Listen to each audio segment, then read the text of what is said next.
Presta mucha atención a lo que se presenta en este vídeo. No es lo que se enseña en las aulas, no es lo que se da por sentado. No es la interpretación que la ciencia da a los fenómenos y efectos presentados. Aquí se propone un cambio de paradigma.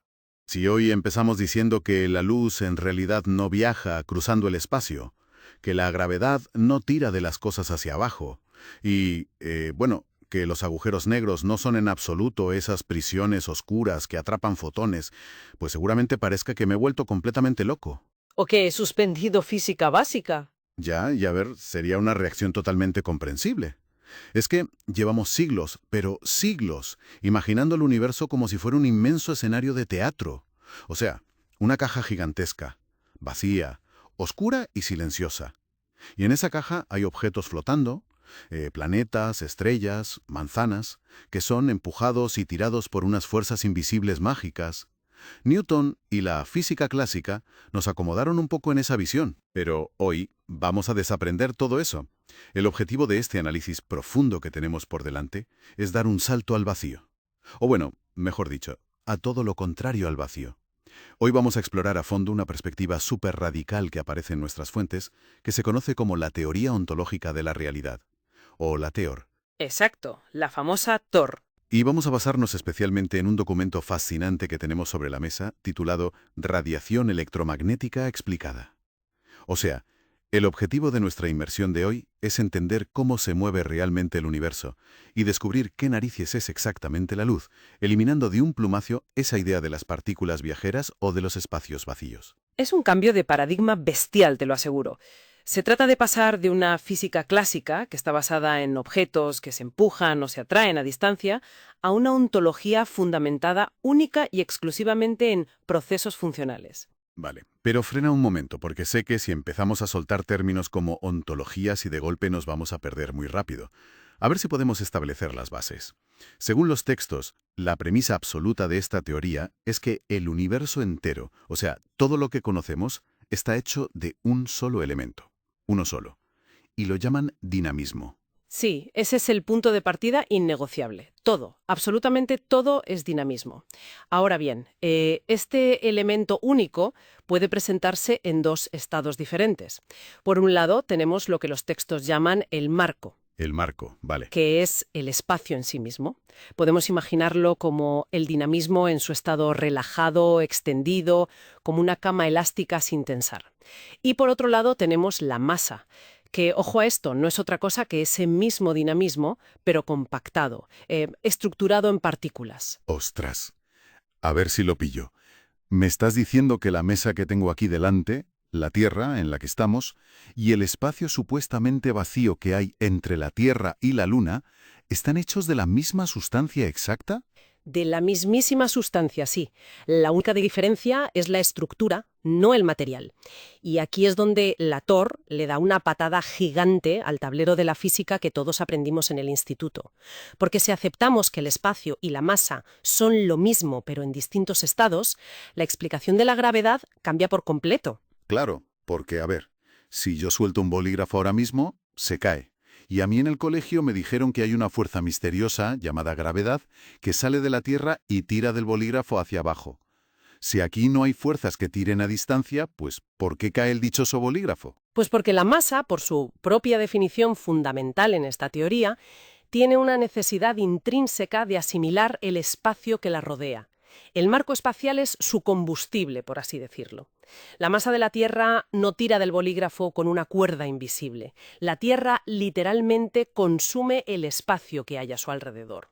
Espera, me explota la cabeza. El espacio desaparece al entrar en contacto con la masa de la Tierra. Se asimila, pasa de estar relajado a transformarse en esa dinámica interna de la masa. Y esto genera lo que el documento denomina desplazamiento sin movimiento. Desplazamiento sin movimiento. Suena a contradicción total. Ya, es un concepto muy denso. A nivel primordial, cuando hablamos de partículas fundamentales puras, que están aisladas, estas no se mueven porque tengan una energía cinética propia o una inercia clásica, o sea, no hay un motor que las empuje por la espalda. Vale. cambian de coordenadas en la cuadrícula del universo sencillamente porque el marco espacial que las separa de otras partículas deja de existir. Se lo comen. A ver, me cuesta muchísimo visualizar que algo avance o se desplace sin tener un impulso propio. Déjame intentar construir una imagen mental para quien nos escucha y para mí mismo. Venga, a ver. Imaginemos que estamos en el fondo del mar y tenemos dos submarinos estáticos bajo el agua. No tienen hélices, no tienen motores de propulsión, están completamente inertes ahí flotando. Pero ambos tienen unas bombas internas gigantescas que lo único que hacen es tragar el agua que hay exactamente en medio de los dos. Vale, me gusta por dónde vas. De ambos se reduce sí o sí.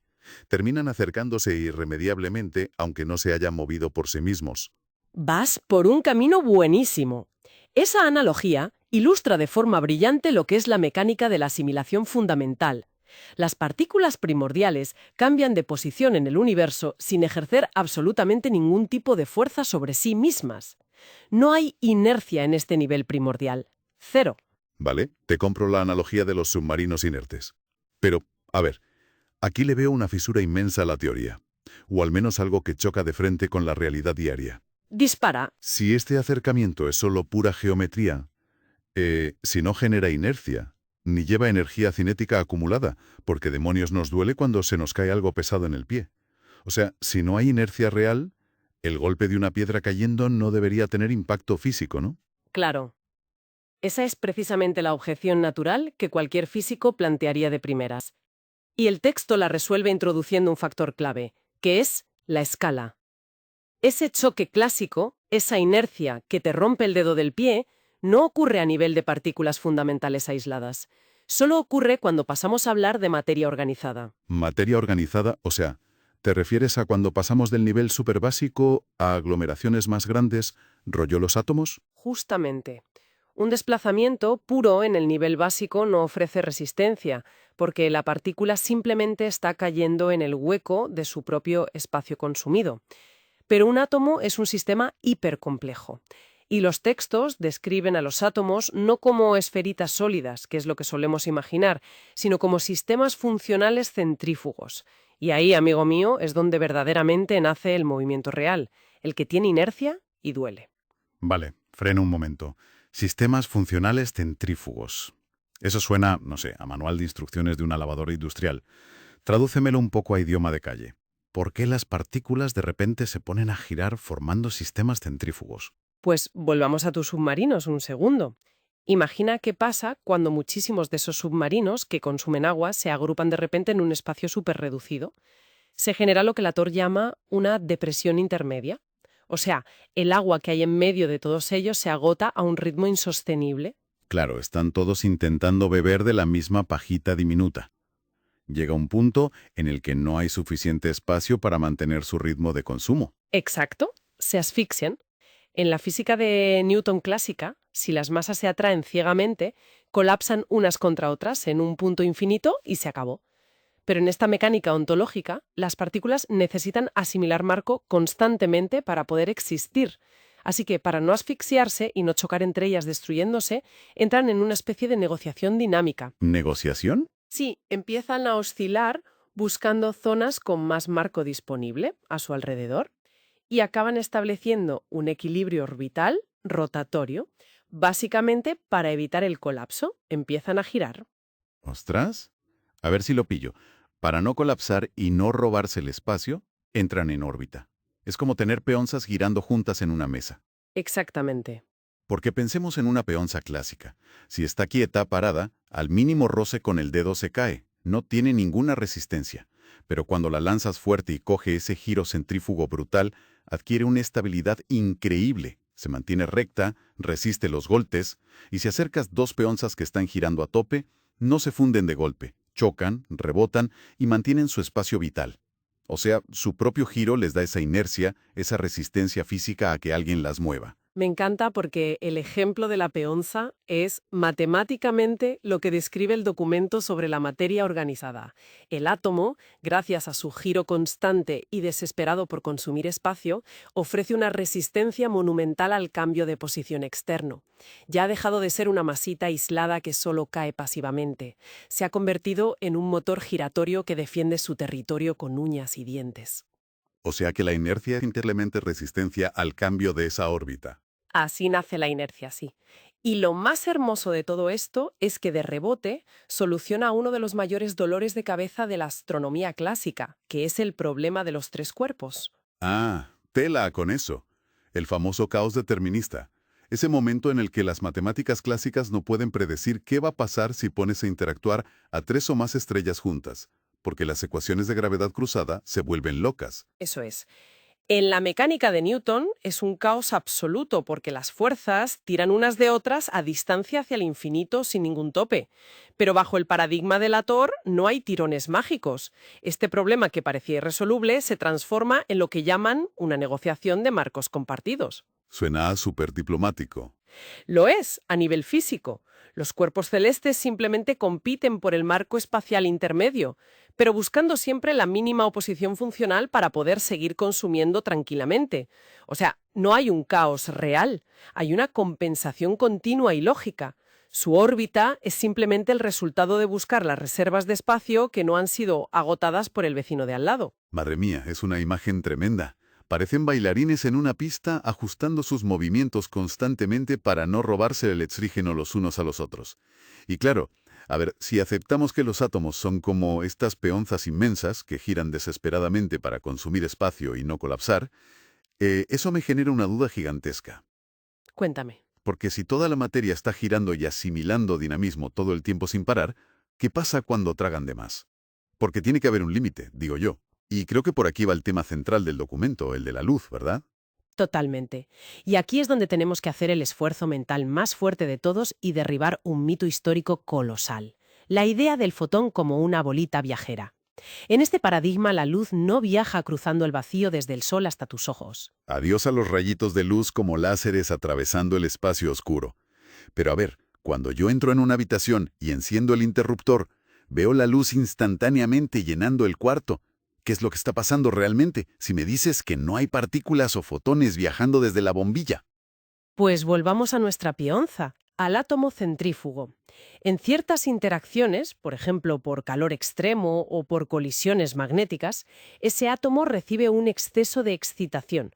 Traga mucho más dinamismo del que su estructura orbital puede asimilar de forma estable. O sea, se satura. Como cuando comes demasiado rápido y te atragantas. Más o menos, sí. Es un empacho cósmico.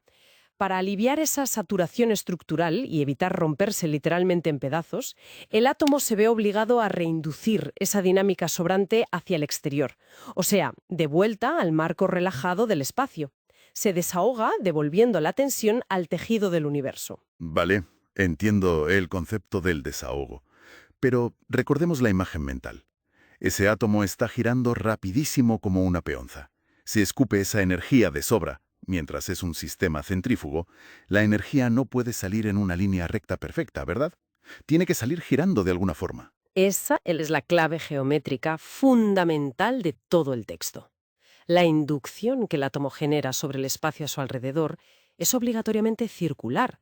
Genera una espiral tridimensional continua en el tejido mismo del espacio. Piensa en las ondas concéntricas de un estanque cuando tiras una piedra, pero girando en 3 dimensiones hacia afuera. A ver, espera, me he vuelto a perder.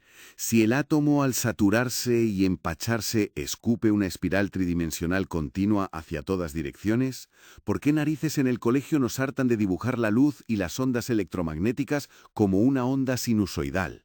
Ya sabes, la típica línea ondulada fina que sube y baja en un papel plano. ¿De dónde sale la línea plana si todo es una espiral gigante en 3D? De nuestra perspectiva limitadísima a la hora de percibirla. Los textos lo llaman un fractal lineal sinusoidal. Hay que pensar que el átomo receptor, por ejemplo, un átomo en la retina de tu ojo, está extremadamente lejos del átomo que emitió la espiral en la bombilla o en el Sol. Claro, hay una distancia inmensa a escala atómica. Exacto. Y el átomo de tu ojo es un punto minúsculo frente a una espiral gigantesca que está en expansión. Así que tu ojo no puede asimilar ni percibir todo el círculo de la perturbación simultáneamente. Intercepta únicamente una mínima coincidencia direccional. Un fragmento enano de esa ola gigante. A ver si consigo montar otra analogía visual para esto, que me ayuda mucho. Es como si fuera un faro marítimo. Imagina un faro inmenso en alta mar de noche. La lente del faro está emitiendo un barrido circular, constante y continuo. La luz está en todas partes, haciendo un círculo perfecto de 360 grados. Sí, sí, lo veo. Pero si alguien observa desde un barco a, no sé, 15 kilómetros de distancia, ese marinero no ve el anillo de luz continuo dibujándose en el cielo de golpe, solo percibe un destello rítmico. Pam, pam, pam. Un pulso directo a su ojo, que depende exclusivamente de lo rápido que esté girando la lente del faro. Ostras, es una analogía magistral de verdad. Ese pulso rítmico que percibe el marinero en el barco es el equivalente exacto a la famosa longitud de onda que miden nuestros instrumentos de laboratorio. La longitud de onda no es la forma real de la luz. La luz no viaja serpenteando de arriba a abajo en el espacio vacío. Es simplemente la huella espacial que deja la frecuencia de rotación de ese faro atómico emisor al ser interceptado desde un punto concreto lejano. O sea, lo que llamamos onda lineal es solo la traducción geométrica de cruzarse con una espiral masiva, pero desde un único punto direccional. Es de locos. Te juro que es de locos. O sea, el fotón no existe como un objeto real. Es solo nuestro instrumento de medida, o nuestro ojo, interpretando el impacto rítmico de un espacio que está siendo agitado, como un corcho subiendo y bajando en el mar. Tal cual. Pero claro, si la luz no son rayos rectos viajando de forma independiente, si es solo una excitación del propio tejido del espacio, como narices funcionan las gafas que llevo puestas ahora mismo, porque un trozo de cristal, una lente física, supuestamente dobla los rayos de luz para que yo pueda enfocar bien. ¿Cómo doblas una perturbación continua del espacio? Pues mira, esa es una de las aplicaciones prácticas más elegantes de esta óptica ontológica que describen los documentos. Las lentes físicas de tus gafas no doblan rayos de luz mágicos que vienen del vacío, ni usan índices de refracción abstractos. Las lentes canalizan ese dinamismo, esa tensión del espacio, a través de su propia arquitectura atómica. O sea, los propios átomos del cristal sólido de la gafa entran en el juego de la asimilación. No son transparentes y ya está. Efectivamente, de pasivos no tienen nada. Cuando la excitación del espacio alcanza la lente, los átomos de cristal se ven forzados a asimilar ese pico de dinamismo. Lo absorben y luego realizan algo que la teoría llama transferencia orbital.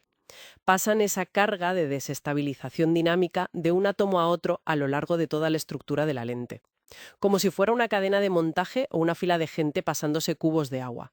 Ya veo.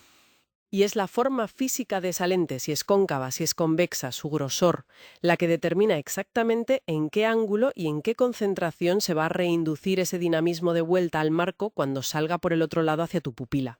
Tela. Es increíble. O sea, no estás curvando un rayo flotante. Estás usando la red de átomos del propio cristal para reconducir la tensión del espacio y soltarla de una manera muy específica para que mi ojo la digiera mejor. Exactamente eso. Esculpes la perturbación del espacio a través del diseño de la materia. Vale, esto me lleva a una deducción que sinceramente no sé si es una genialidad o un disparate monumental mío. A ver qué te parece. Sorpréndeme.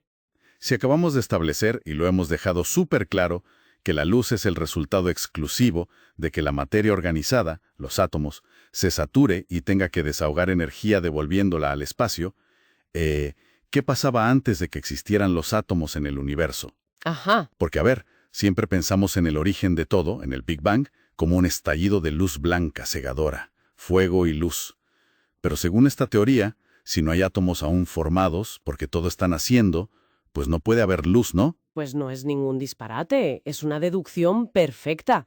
Y de hecho, el documento principal sobre la radiación electromagnética que estamos analizando es absolutamente categórico en esto. El universo nace frío y en la más absoluta oscuridad. ¡Qué locura! O sea, un mar de dinamismo primordial infinito, pero totalmente a oscuras, ciego. Así es. Totalmente ciego, porque en esos primeros estadios temporales solo existen partículas fundamentales aisladas asimilando el marco espacial, los famosos submarinos del principio. Y como ya dijimos, una partícula sola, al no tener todavía la arquitectura centrífuga rotatoria de un átomo complejo, pues no tiene forma mecánica de saturarse y reinducir o devolver esa radiación.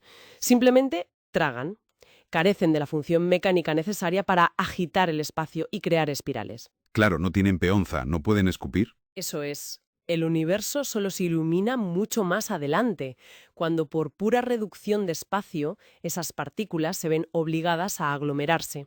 Forman los primeros sistemas rotatorios complejos y ahí comienzan a chocar, a empujarse y a atragantarse de dinamismo. ¡Wow!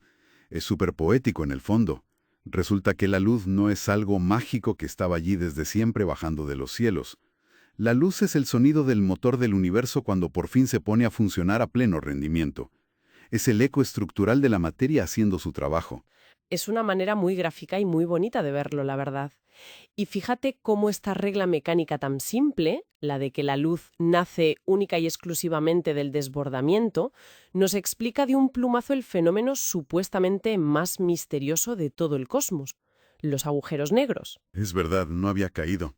Porque claro, a todos desde pequeños nos han enseñado que los agujeros negros son acumulaciones de materia tan inmensas, con una fuerza de gravedad tan aplastante, que ni siquiera la mismísima luz es lo suficientemente rápida para escapar de ellos.